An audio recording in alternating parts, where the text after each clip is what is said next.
Hello, Amitai. It's so good to see you again. When we met back in the late 1960s, you were the chair of the sociology department at Columbia University.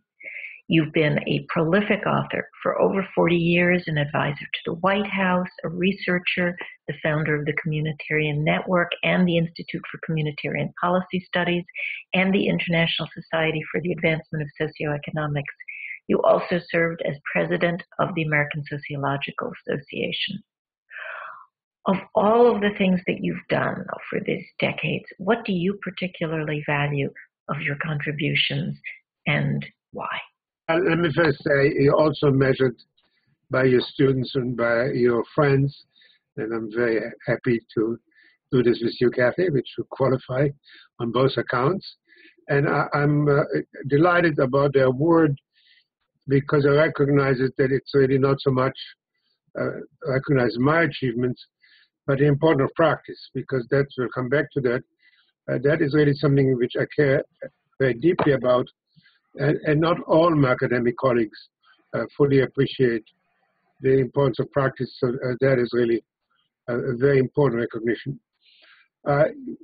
Also, and I'm done with my introduction almost, don't forget my 13 grandchildren, which are a tremendous work and joy. And now, what I felt from the beginning is that you have to move on both legs. You have to keep your academic work because that, in effect, keeps practice honest. Because there is a risk, and in that sense, I agree with the people who are kind of the pure academics who are a little worried about practice, that when you can get sucked into practice and get popular or follow fads and fashions, and the academic anchoring kind of protects you from that.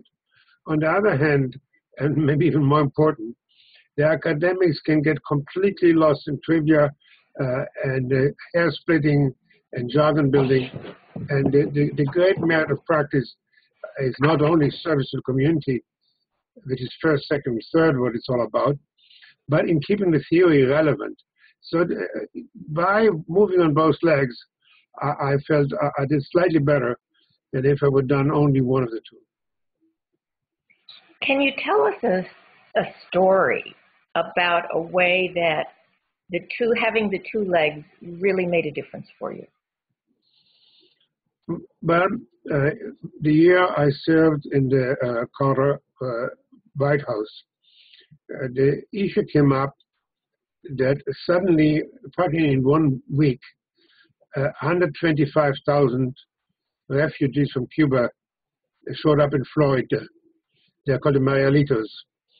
And there was a great panic how they would be handled and what should be done about them. And people are coming to President Schuyler, and asking him to set up a federal agency to create another public program to take care of them. This was in the context of running an election against Governor Reagan, who argued that the Democrats were liberals who wanted to tax and spend and build big bureaucracies. I looked at communitarian theory, and it occurred to me that this was the perfect mission for community. That in the past, if you look what happened to immigrants to the United States through history, if they were Jews from Russia or boat people from Cambodia, Vietnam, wherever they came from, first, second, or third, their own kind took care of them. Put them at home, gave them little loans, taught them English, showed them how to work a supermarket. And I suggested to the Carter administration, based on this communitarian thinking, that we should largely leave it to the American Cuban Association, to Catholic Charities, who were very keen to take the lead, and several other groups who very, very much wanted to participate on a communitarian basis in taking care of the Marielitos. I lost that argument, and by the way, you can find chapter and verse in my book, my memoirs, My Brother's Keeper, who I lost it against. The Carter administration created a new federal agency called the Refugee Resettlement Agency. Agencies never die. It's still in place. It still has a budget.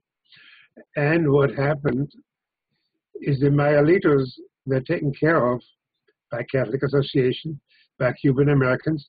95% of them disappeared before the Congress finalized the legislation and organized their budget. Now, I'm not saying that all our problems can or should be handled that way, but there is a room for community, and when government preempts it, we lose something.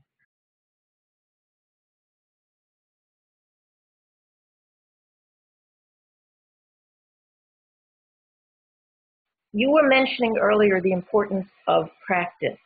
Can you either just tell us a bit about how you see the role and importance of practice in applied research, or tell us another story like this about how the two together have been important in your work? I would say, in all seriously, life is an experiment. What I mean is not just our tendency, for various reasons, in order to get a budget, to get a grant, in order to convince the mayor or the governor or whoever, we tend to claim that if you just do what I tell you, X, Y, and Z, whatever the problem is, it'll be cured. Another 30,000 troops, another $30,000 or whatever, will take care of it.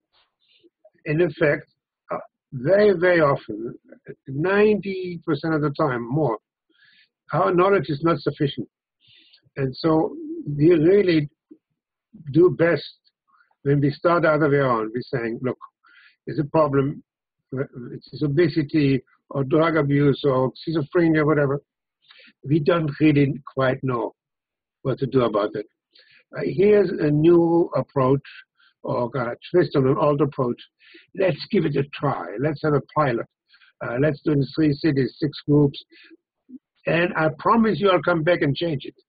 Instead of trying to commit ourselves and look at any modification later as a failure, let's from the beginning say, practice teaches you and improves what you do if you're open to what it teaches you. It's the limitation of theory and the importance of experience.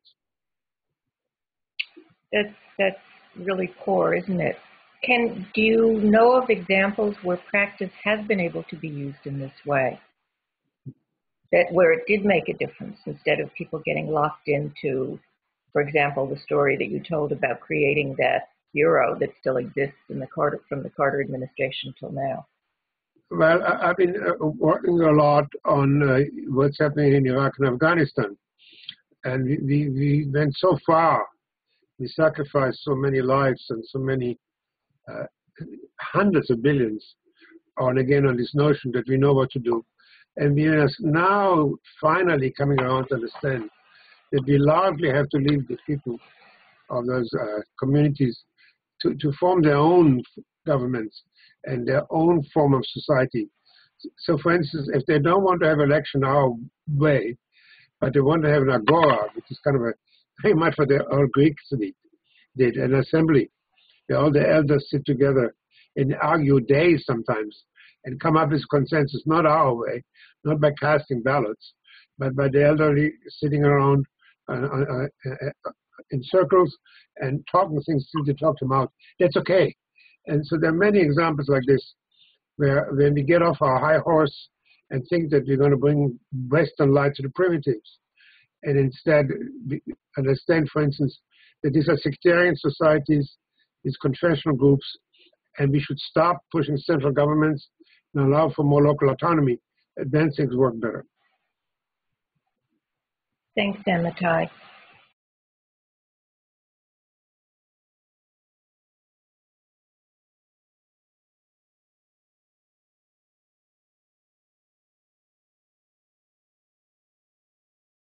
I want to shift course slightly and see if you're willing to go into the more personal side of your experiences and talk about if there was one or two, a transformative experience that shaped your approach as a scholar and a practitioner, something that really left a lasting impression and shaped how you approach things. Yes, it is a very clear one, very clear to me, and it came very early. It came when I was 16 and a half. when I dropped out of high school. That's something not most people know, and went to fight for the Israeli War of Independence. And it was a very lasting experience, which made me extremely averse to war and violence. So many of my friends were killed, so many Arabs were killed, and when you are a young person and you see so much killing, so many young people, in the end of the day, there's absolutely no change. Let me elaborate it, because again, one of the few merits I have, I've been around for a very long time. If you go back, or any of the people who are listening to this, at the maps of 1947, at which point the United Nations offered the Jews and the Palestinians 2 states, more or less along the lines which today are called the 1967 borderlines, or ceasefire lines actually, with the sharing of Jerusalem. That's what they were offered in 1947. That's what we talk about today.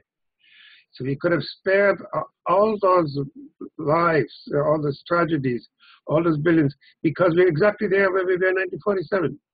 So that stayed with me. So when I came to the United States, when I graduated from Berkeley, I wrote 2 books, The Hard Way to Peace and Winning Without War.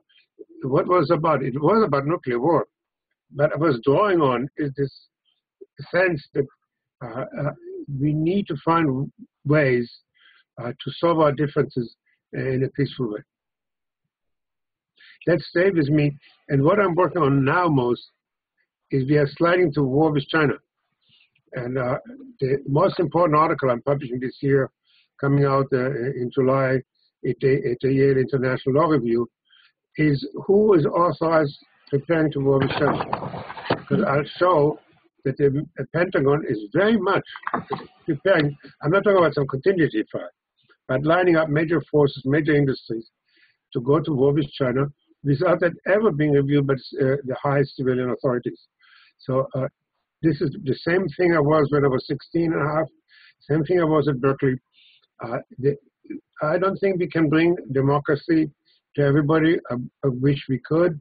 I don't think we can bring high income to everybody. I'm not sure that's actually, it should be our ultimate goal of the good life. But I think we need to start with basics. And the most basic thing is what you see in Syria. We need to keep people alive.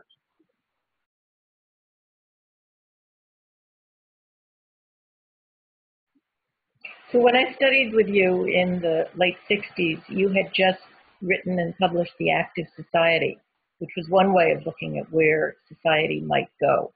You've written so many other books throughout the years. And by the way, at the time, it seemed to me that there wasn't a lot of theorizing on society at that macro level in sociology or elsewhere. What do you see of your work as having had the most profound impact? Well, that's very difficult for me to judge. But I do want on my tombstone to say the author of the Active Society. You can spare the rest. Because that is, all I have is in that, and maybe in my book, My Brother's Keeper, I kind of try to summarize my life experiences. But the Active Society, maybe that is too prideful to say. I don't want to change one word in it, and it was written in the mid-60s. It's still, I think, a solid prescription what it takes for us to be in charge of our fate. Because what we see today is very much what Karl Marx, of course, warned us against, that there are technological and economic developments which buffet us, and our moral and political institutions are forever lagging behind. So we are not in charge. The technological and economic forces are dominating us. And I want to we used to say, put men on the top. But today, we don't say that anymore. I want the person, all of us, society, the Active Society is one, and we are in charge, and we guide the technological and economic processes, in line with our values, other than they enslave us. It really seems to me, hearing you speak of the Active Society and My Brother's Keeper, that just those two titles in many ways really sum up what you've been focused on your whole life. Very true.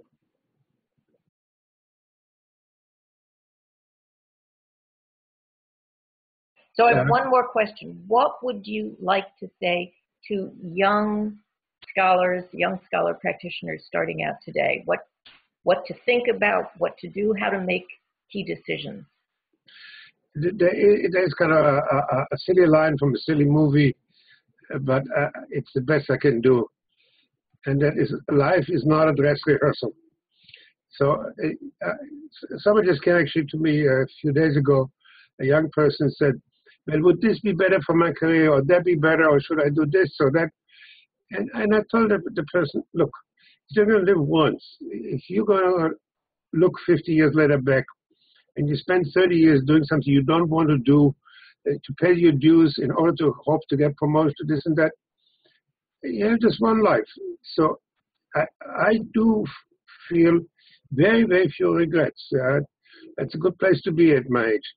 And so I look back, and I did what I thought I ought to do.